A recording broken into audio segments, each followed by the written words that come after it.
చాలామంది ప్రభుని వెంబడిస్తూ ప్రభుని ఆరాధిస్తూ కూడా ఈ లోకంలో కొన్ని చేయకూడని పనులు చేస్తూ ఉంటారు. వాళ్ళు అనుకుంటారు వాళ్ళ మనసులో, నేను చేసేది ఎవరు చూడట్లేదు, నేను రహస్యంగా చేసుకుంటున్నానులే అని చెప్పేసి వారు అనుకుంటూ ఉంటారు. అయితే ప్రభు బైబిల్ లేఖనాల్లో ఏమని మాట్లాడుతూ ఉన్నారంటే, మత్తయి శుభవార్త 6వ అధ్యాయము 4వ వచనం కనుక మనం చూసినట్లయితే, రహస్యమందు చూచు నీ తండ్రి నీకు ప్రతిఫలం ఇచ్చును అని చెప్పేసి ప్రభు బైబిల్ లేఖనాల్లో మాట్లాడుతూ ఉన్నారు.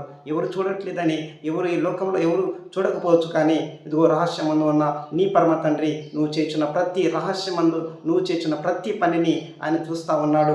ఆయన ఖచ్చితంగా దానికి తగ్గ ప్రతిఫలం ఇస్తాడు. అందుకే ప్రభు బైబిల్ లేఖనాలు ఏమని మాట్లాడుతున్నారంటే, నువ్వు ఏది ఇత్తుతావో దానిని కోస్తావని చెప్పేసి ప్రభు బైబిల్ లేఖనాల్లో మాట్లాడుతూ ఉన్నారు. ప్రియమైన దేవుని బిడ్డలారా, అంత్య దినాల్లో ఉన్నాం మనము. ఖచ్చితంగా మనం చేసే ప్రతి పనిని ప్రభు చూస్తున్నాడని, ప్రభు యందు భయభక్తులు కలిగి ప్రభు చిత్తానుసారంగా జీవించాలని ప్రభు నామములో మీ అందరికీ నేను తెలియజేసుకుంటా ఉన్నాను.